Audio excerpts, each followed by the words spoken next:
أحمال مهم ببراها بالشدة بوغيا سواحا دليي وحوي هدال هذا مقال هذا كم ذا أو حوي الباب هذا الله حري إلهينا وحي يقوقيا markay hawshaasi dhacaysay maalintii ku xigtay baan ogaaday in yar ka hor inta la galinna anoo wadada maraya baa waxa meesha ka socda aan saluugay waana markii ugu horeysay aan arko dadka ka soo baxaya iyo xaalku sida uu yahay ma jeclaysan waxa ay xigtay maalintii ku xigtay in la yiri waxa galay hay'adii booliskii baa galay kadibna buuq badan baa ka dhashay horta waa ilaahay mahadi mar hadii cidda gashay ay tahay dawladii iyadoo booliskii la kaashanayo dibna waxa ka dhageystay taliyaha qaybta booliska oo ka hadlayo la meesha waxa ka socday munkar oo waanu joojinay waa waxa Allah subhanahu wa ta'ala lagu mahadiyo ka xumaanta sameynaya waxa loogu caawiyo xumaanta inuu joojiyo waxa loogu kaalmeeyay dadka inaanu ka dambaajin oo dadka uu dambiga galinayo dambiga ay sameeyeen iyo kuwa kaga dayanaya maalinta qiyaamada isaga toorta u qaadanay isagii waa la caawiyay mujtamaci kalena waa la ilaaliyay oo badbaadadiisa laga shaqeeyay idan hadii xaalku sidaa yahay oo ummadan xitaa maamulkeedii uu qayb ka yahay hay'adii loo igmaday munkarka inay joojiso ay hawshii fulisay iyadoo walibana ciidamada booliska la kaashanaysa dadka buuqaya sawaxanka ka dhalinaya maxay doonayaan dad wanaagsan waa jiraan oo laga yaabo inay qoonsadaan laakiin waa inay ula soo noqdaan cidii ay khusaysay meelaha aan laga faafin propaganda aan laga faafin walaalayaal waxaan isleeyahay maalinba meel bay joogtaa maanta xaalkaynu joogno wali waa wanaagsanna mar hadii munkarkii cidda joojinaysa ay dawladeeni tahay waxaynu maraynaa meel fiican baynu maraynaa waa inaynu Allah subhanahu wa ta'ala ku mahadinaa waa inaynu ogsoonaanaa inay jiraan dad doonaya taa in laga xoroobo oo xornimada khalad u fahmay xorriyada waxa la yiraahdo ma aha waxa doontay inaad samayso bulshada aad la nooshahay xuquuq bay leeyihiin allihii ku abuurtay inta ka hor xaq buu kugu leeyahay diinta islaamku xaq bay kugu leedahay xuduud baa jira aan la gudbayn xorriyadaadu aanay gudbayn islaamku xorriyadka waa ilaaliyay laakiin xuduud baan la gudbayn gaalada hadaynu dib ugu noqono fasaadkan inoo soo waaridaya xuduud bay leeyihiin qofna aanu xorriyad ku dhaafay maanta qofku inuu maryaha wada dhigto sidii hooyadii ku dhashay waxa weeye dunida gaalada kuwa ugu gaalnimada badan xaq uma leh waxay leeyihiin sharafta guud iyo dhaqanka guud iyo mujtamaca xuduudiisu dhaafay waa laga xisaabtamaya waxa jira waxyaabo mamnuuca oo mujtamacaasi aanu ogolay ama gaalaha noqdo kristaan yahuudi hindoos buudhiis malaaxida iyo diin la'aan mujtamac kasto meel ku wada nool wuxuu leeyahay dhaqan aan la dhaafay ay waxa weeyay mujtamacaadka qaar ama caalamku sidoo u badan yahay rag iyo dumar isfaraxumaynaya dumar isfaraxumaynaya isku jinsiya caalamka badidiisa lagama ogola gaal iyo muslim 5-6-7 dawladood bay marayaan kuwa waxa weeye fasaxay walibana shuruuda ku fasaxay oo xakameeyay inagu waxaynu isku xakamaynaynaa ma aha wax maskaxdeena ka soo maaxday ma aha waxaynu iska mala awaalayna ma aha wa sharciga Allah subhanahu wa ta'ala samada inooga soo dajiyay qofka sharciga Allah aanu qaban aanu kaafina xarig waxaan ahay yaqaan birla in lagu qabto waxa weeye kaafin mayso mujtamacina hadaan u soo noqdo waa mujtamac boqolkiiba boqol muslima walibana mujtamacana inuu ka sii dhalanay waa mujtamac lagu xanto caalamka islaamku caajamiya carabba inuu yahay mujtamac mutadayina oo diinta ku wanaagsan oo alla subxaanahu wa tacaala ku xidhan wax badaniba ha ka dhinnaadaan mujtamaca noocaasa ayaa hadhiya habeen loo saamalaylayaa sidii loo bedeli lahaa ilaahayna ma gaadhsiiyo sida waddamada qaar ka dhacday markii xumaantii iyo fasaadkii faraha ay ka baxeen ayaa dadkii xumaanta reebayay ka dhiidhinayay habeen madow intay soo gudaan bay waraaqa meelaha ku dhajiyaan xumaantu ka socoto waar ilaahay ha laga baqo ilaahay ha la xasuusto xataa kuma dhaco hargala intuu u yimaado inuu waaniyo waxaa la leeyahay dadkii baad xorriyadooda ka qaad dadkii baad nolosha ku cidhiidhiday dadkii baad dhibaysaa waxa weeye raaxadii ay ku jireen baad ka kala jaraysaa waxa laga yaabaa in lagu ciqaabo munkarka uu reebayo waa isagoo aan qacan u qaadin xaalkeena alla ma gaadhsiiyo waxa weeye sida dadka qaar ay gaadheen oo hadda markii sacuudi waxyaabo badan oo dee maamuladii hore ay diidayeen sharciguna aanu ogolayn ragga iyo dumarka in la isku sii daayo malaahi iyo meelo lagu tunto ooda laga soo qaaday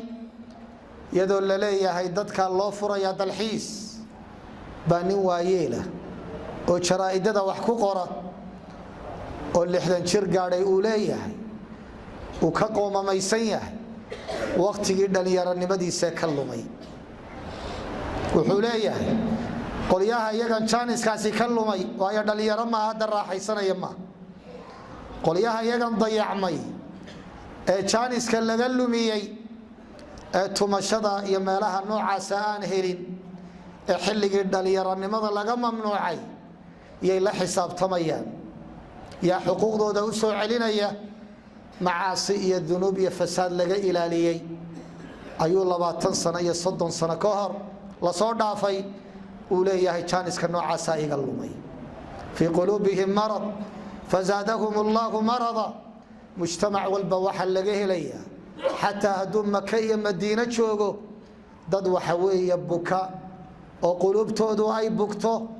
oo doonaya mujtamaca caafimaadka qaba muslimka inay bukaysiiyaan oo wanaagiisa ka kaxeeyaan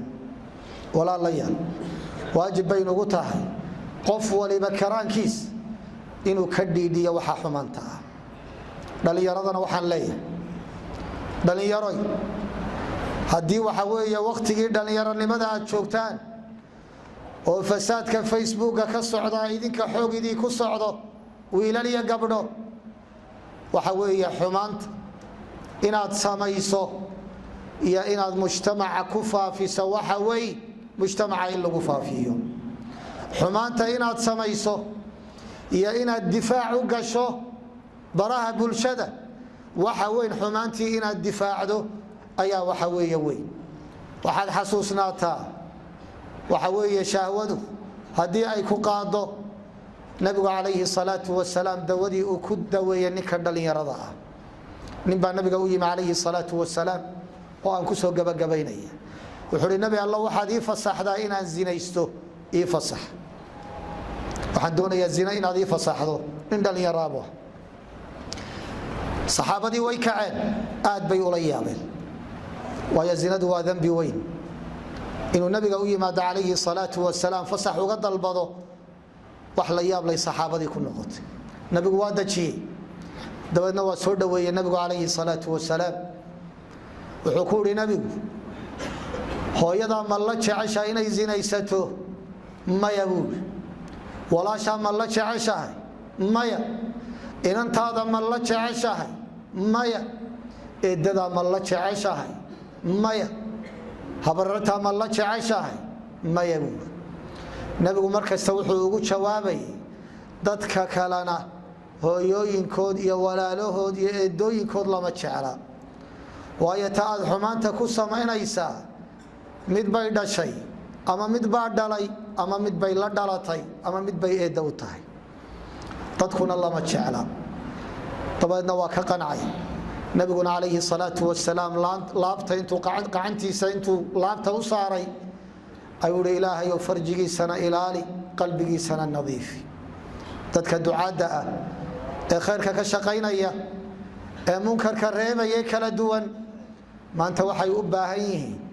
dhalinyarada fasaad iyo xumaan badan baa ku socda wax ka tan badan baa ku socda inay si naxariis leh dhaqankii nabiga calayhi salaatu wasalaam kula dhaqmaan colaad iyo waji kabax iyo dagaal iyo hiifid iyo canaan iyo waxyaabaha noocaasa inaanay isugu darin tallaabada la ogol yahay munkarka noocaasa inay ka joojiyaan u nasiixeeyaan waaniyaan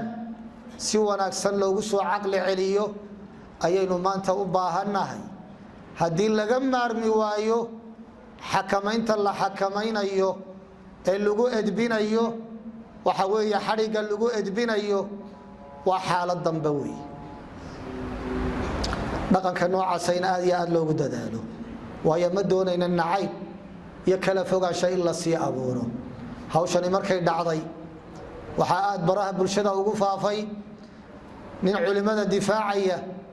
iyo mid waxa weeye duulaan ku haya ama niyadiisu ha wanaagsanaato ama ha xumaato ma doonayna in la sii kala fogaado waayo dhalinyaradu waa udub dhaxaadka bulshada culimaduna waa ta badbaadadeennu ay ku jirto labadaba in la isku ilaaliyaa loo baahan yahay ciddii loo maaro waayo waxaa lala kaashanayaa maamulka oo tallaabadu ku habboon yahay baa la marinayaa in la isfahmaa waa qaali dadka xumaanta reebaya waajibkii ummadda saarnaabay gudanayaan